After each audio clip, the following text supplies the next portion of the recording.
Hello, and welcome to Between the Rows. I'm Robert Arnason of the Western Producer, your host for this week's show. A week ago, fields were very brown and very dry across the eastern prairies. Now, fields look wet and very white. Later in today's show, we'll talk about the recent snowfall and what it means for soil moisture in Western Canada. Basically, we picked up in a lot of areas 10 to 25 to even over 30 centimeters of wet snow. And that should translate into, anywhere between 10 and about 35 millimeters of actual soil moisture. Also, a livestock industry leader in Ontario believes livestock groups need to come together to deal with negative public perceptions and deal with the big issues facing the sector. And we'll hear from Karen Briere, a reporter with the Western Producer in Saskatchewan, who met Prince Philip when he visited Regina on a royal tour. The Queen did walk right by me, and she smiled, and we were introduced as local reporters, and she moved along. But when the Duke came, he stopped right in front of me and asked which media outlet I represented. Okay. And so when I told him I worked for an agricultural newspaper, he looked, as I recall, very interested. And now, a word from our sponsor. Your soil has a unique story. At Decisive Farming by TELUS Agriculture, we get that. Start using precise nutrient information to get optimal crop performance. Try our variable rate program risk-free today. Visit decisivefarming.com. Conditions apply. First up, about 40 years ago, it was possible to light a cigarette in your neighbor's kitchen and no one would say a word. It's hard to say exactly when that became socially unacceptable, but my next guest is worried that raising livestock is headed down a similar path. Mike McMorris, CEO of the Livestock Research Innovation Corporation in Guelph, Ontario, believes that public trust in livestock production is eroding and it's time for farmers to take collective action. I spoke with Mike earlier this week. Hey Mike, thanks for coming on Between the Rows. Hey, pleasure to be here. Thanks for the invite. So, you recently wrote an opinion piece in Farmtario, which has the headline, "It's Time for a Livestock Manifesto." Can you summarize and briefly explain the points you're trying to make in that piece? I'd be happy to, but first I've got to give thanks to Manitoba, and I'm so glad that it's your show that's interviewing me from Manitoba, because I was inspired by the 2019 Manitoba protein strategy, which, as I read it, is recognition by industry and government that the protein industry in Manitoba is important and that there is a public commitment by all parties to grow it and do so in a responsible manner. So move over one province to the east and focus from protein generally to livestock products, and you have the guts of the Ontario Livestock Manifesto. Okay. So in essence, it's something that industry, government, and researchers would sign on to, and in a very public way state that livestock is important to the environment, the economy, and the social fabric and the food security of Ontario, and that they commit to work together to grow it and to do so in a responsible manner. Okay, so when you say we, who would be the we that would be signing on to this manifesto? Would it be like industry groups? Who are the different people coming together here? So ideally, it would be the livestock group. So Livestock Research Innovation Corporation has as its members beef, dairy, pork, poultry, sheep, aquaculture, veal, etc. So those groups, so the livestock sectors, the government, so led in Ontario by the Ontario Ministry of Agriculture, Food and Rural Affairs, and because of the structure of a lot of research funding in Ontario, in particular the University of Guelph and its colleges, Ontario Ag College and the Ontario Veterinary College. Okay, so I guess the question is why? Why is this needed at this moment in time? I'd say there are a number of factors. More and more, there are factors such like things like antimicrobial resistance, the whole arena of One Health, climate change. All of those and others are way bigger than one farmer. They're way bigger than one livestock sector. and they're probably bigger than the livestock sector in totality. So they're topics that really need everybody pulling together. So all of the groups that I just mentioned before. The other thing is we've got a consumer base that is facing more choices, and I'm concerned that they're getting more and more misinformed via social media. So I think to really have an influence on their own future, the livestock groups need to take action to make sure that they're relevant and the consumers see them for what the important part of society that they are. Okay. So one thing in your opinion piece that caught my attention was, you said that there was a time, say 50, 60 years ago, when smoking was socially acceptable. And then over time, that changed. And sometimes when you're in the middle of it, you don't notice the change happening. But right now there could be, quite the change happening in terms of public perceptions of raising livestock, eating meat.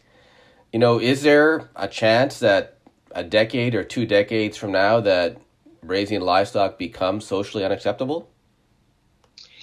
I would argue that in some circles that has already happened, and that those circles are growing. I'm an optimist by nature, so I don't feel I'm being overly pessimistic when I think that livestock does face that possibility. The connection to the farm is almost non-existent, or is non-existent for most Canadians, and so they're really open to a lot of the misinformation that is out there. I refer to a book in my called The Tipping Point by Malcolm Gladwell, and he writes, and he gives lots of examples like smoking, where change happened almost imperceptibly, and then it reached a tipping point, and boom, the viewpoint of society changes. So smoking is an example of that, where I'm old enough to remember social gatherings where the air was blue. I remember when my first child was born, myself and some others smoked a cigar in our office. I mean, it might not have been by the rules at that point, but it was socially acceptable enough that we did it. And that type of social flip could happen around livestock, and it might sneak up on us. But there's another phrase that your listeners might be familiar with, or if they're not, they want to look up. It's called the second half of the chessboard. And so there's an old story of someone who invented chess and took it to their ruler of their country and said, "This is a new game." And the ruler loved it and said, "I must reward you." And the fellow said, No. And he said, "No, I really have to." And the fellow said, "Okay, we'll put 1 grain of rice on the first corner of this chessboard. And as you move back and forth along the rows, double it."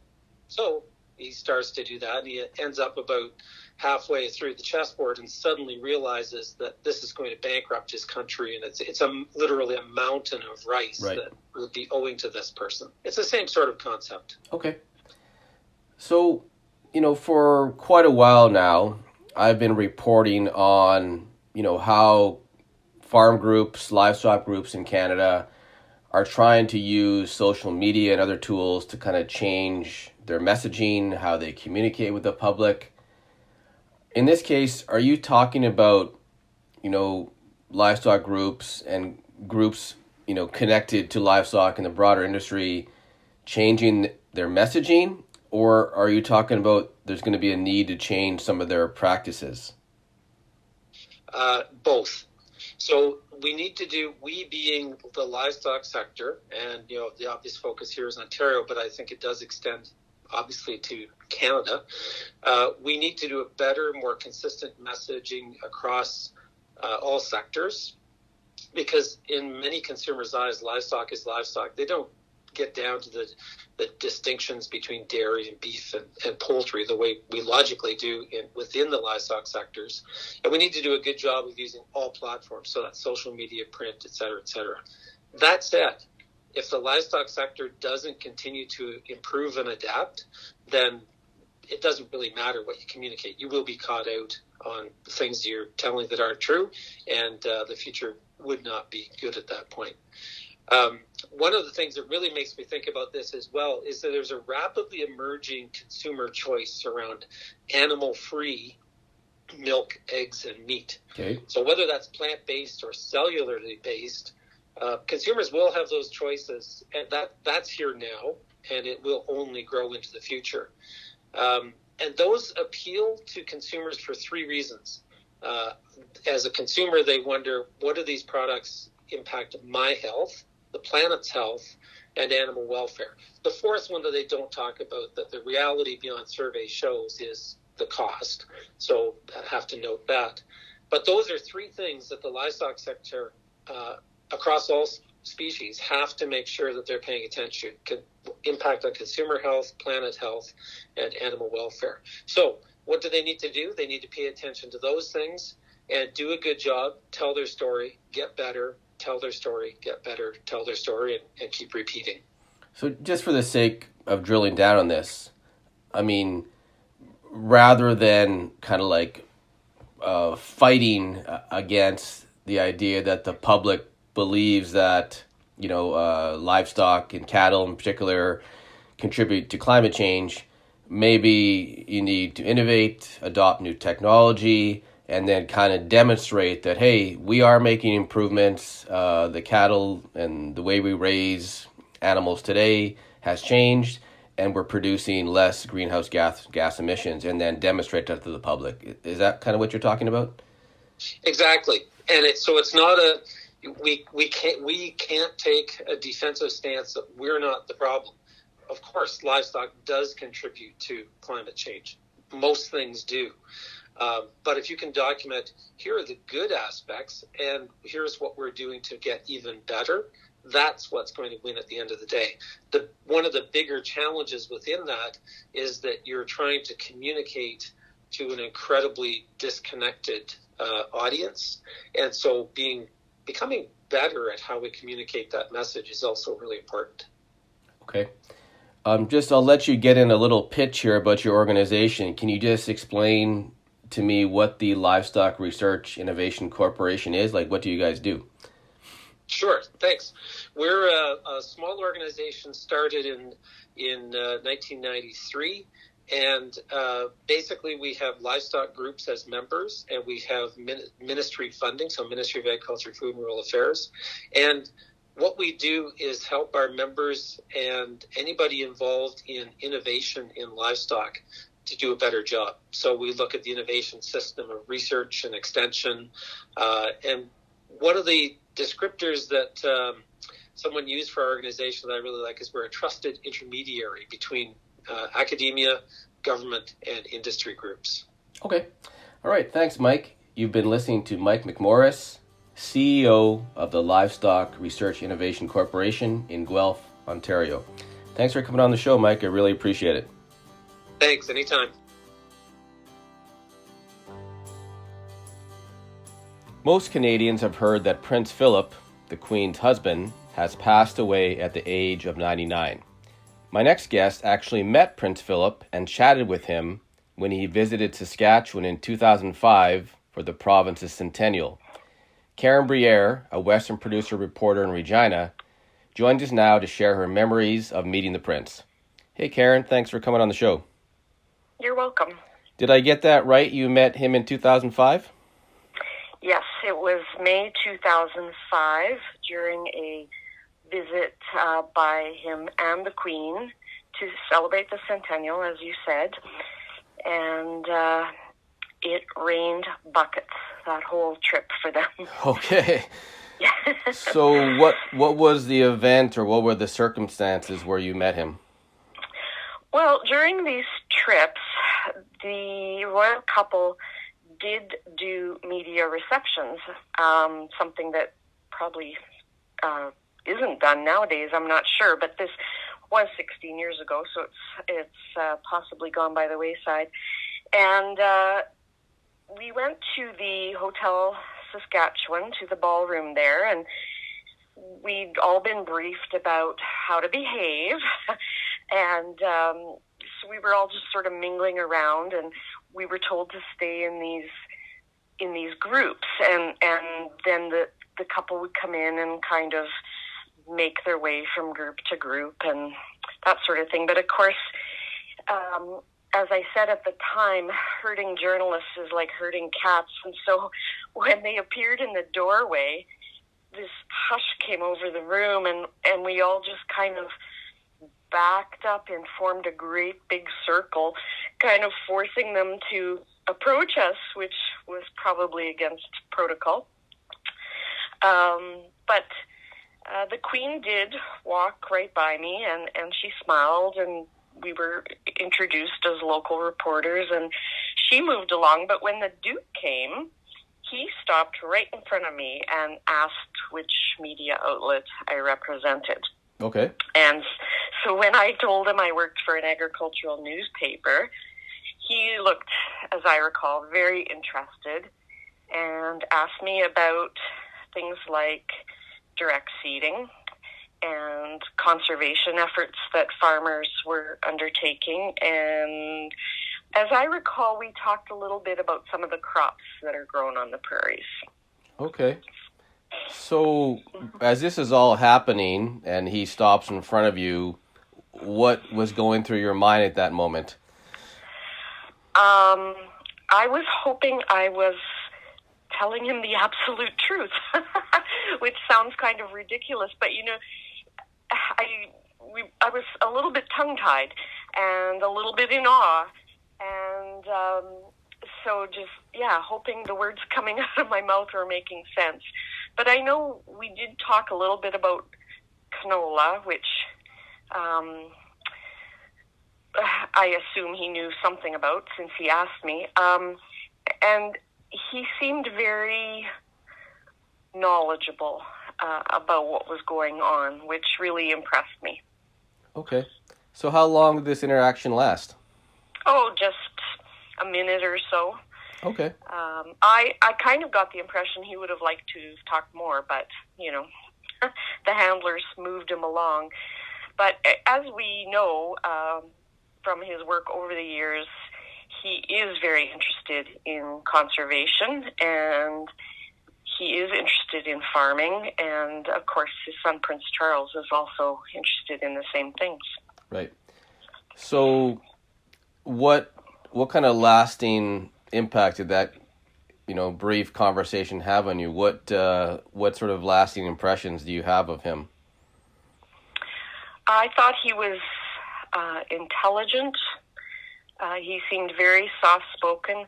His eyes, I think, were what made me think he's intelligent. He was very interested in what I was saying. It wasn't just like a casual, oh, you work for an agricultural newspaper, so I better ask you about ag kind of a thing. He was genuine, it seemed to me. Okay. So last one, when you heard that he had passed away, obviously he's been ill for some time. What was your sort of reaction or emotional response when you heard about his death? I was sad. I guess I was among those hoping he would see his 100th birthday this summer. Okay. And and it did take me back to that media reception, and just that's my only brush with royalty. So and likely to be the only brush. So it was very exciting. Okay, thanks, Karen. You've been listening to Karen Briere, a reporter with the Western Producer in Regina, who met Prince Philip in 2005. Thanks, Karen. Thanks for coming on the show. Yeah, you're welcome.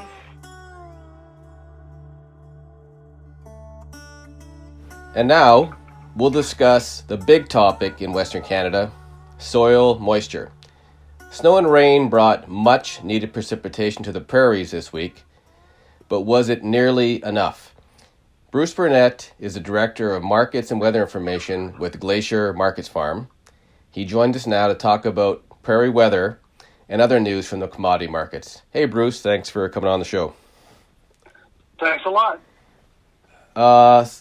It's obviously, everybody knows that it snowed. The question is how much, and will this make a big difference in terms of soil moisture for the next month or so? Well, certainly, again, the soil moisture has improved here from the snow, but I think it's important to point out that this is specifically for the eastern half of the Prairies. So essentially east of Saskatoon, east of Regina, more so than western areas, which, although they received some precipitation from this, really haven't picked up an awful lot of moisture. So basically, we picked up in a lot of areas 10 to 25 to even over 30 centimeters of wet snow. Mm-hmm. And that should translate into, anywhere between 10 and about 35 millimeters of actual soil moisture. Now, we've had some heavy winds with this, and although the snow has been quite dense and it hasn't, it has stayed essentially where it's fallen in a lot of areas, we have seen some snow drifts and that type of thing. So we've moved it around a bit as well, which again means that we're not going to pick up everything that fell in the fields. But this is a good start for spring moisture here, and it hits the area of the Prairies that was particularly dry this year. So essentially the eastern Prairies had significantly drier than normal conditions through the winter, in amongst the top 5 driest winters on record. So certainly this does help. I know farmers understand the value of this late season snow, but the problem is that in about 2 or 3 weeks after the snow is melted and farmers are back out in the fields, we'll probably be looking for some more precipitation because there isn't an awful lot of subsoil moisture out there. Okay. So I was driving around western Manitoba, or I guess really central Manitoba last week, kind of in the Glenboro-Carberry area. And I was kind of shocked as to how little moisture was around, like no water in ditches, no water in fields. Can you remember or recall a spring similar to this in the eastern Prairies? Like, how far do we have to go back to have a year similar to this? Again, I think you probably have to go back to the 80s in terms of being this dry in parts of Manitoba. Again, in the early 80s, we had drought conditions as well as the infamous 1988 drought.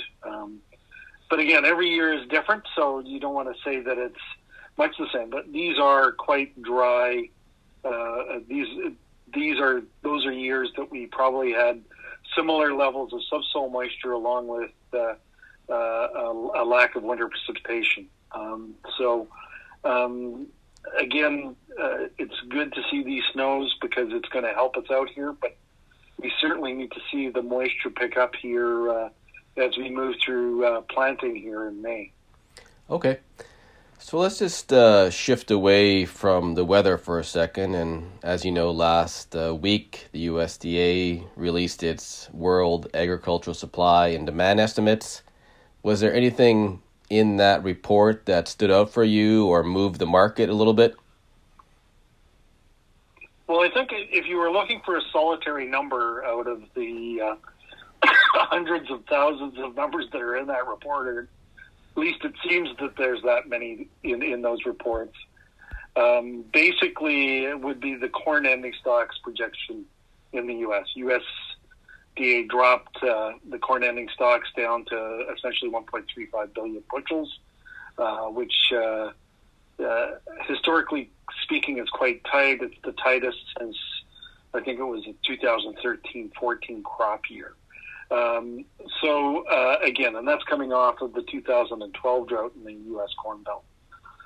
So certainly, they say a rising tide lifts all boats, and that's the case in corn, where we're also seeing wheat follow along, and even to some extent the oil seeds, especially, although they haven't risen to the same extent, are being supported by this new corn projection.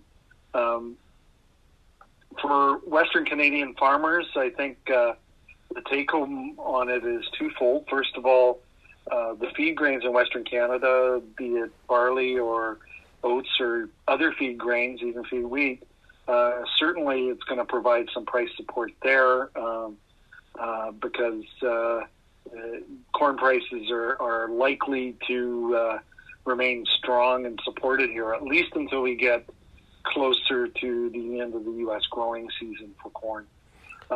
As well, certainly I think wheat gets a boost out of this. We're already hearing lots of reports of strong wheat feeding in the southern plains of the U.S.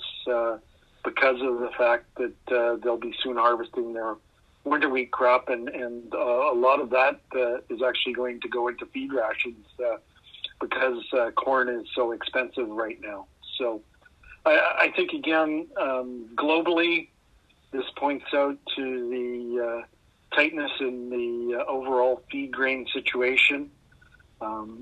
It is also interesting that the USDA did not reduce their Brazilian corn crop estimate. The second corn crop, or the safrinha crop in Brazil, is under a bit of stress here right now, and certainly looks like Brazilian corn estimates are going to probably have to move lower.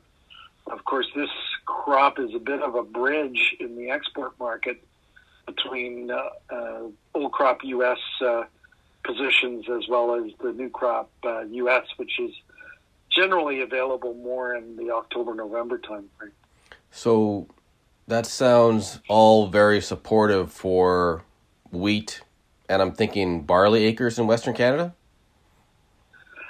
I think more so that it's supportive for barley acres. Again, farmers, I think, are looking to increase their barley acreage this year. For wheat, I don't think we're going to see an increase. I think it's going to be actually a decline in wheat area, despite the fact that we're seeing some relatively strong prices. And the reason is because we are seeing some very strong prices for crops like barley, for canola, for flax, for some of the pulse crops as well. So in that scenario, I think wheat area probably does decline year on year, despite the fact that we've seen very good prices here over the second half of the crop year. So it's certainly something to keep an eye on. If we reduce our spring wheat area in Canada, and then the acreage report in the U.S. at the end of March, they indicated a small decline in spring wheat, but I think that decline is going to become larger as farmers switch into corn and soybeans in the Dakotas. We certainly could see an interesting situation in spring wheat, especially if this dryness continues to cause concerns for the yields in 2021. All right, Bruce. Well, that's something to keep an eye on, so thank you for your time. You've been listening to Bruce Burnett, Director of Markets and Weather Information with Glacier Markets Farm. Well, that's it for this week's show. I'm Robert Arnason of the Western Producer. Thanks for listening, and best of luck with Plant 2021. Your soil has a unique story. At Decisive Farming by TELUS Agriculture, we get that. Start using precise nutrient information to get optimal crop performance. Try our variable rate program risk-free today. Visit decisivefarming.com. Conditions apply.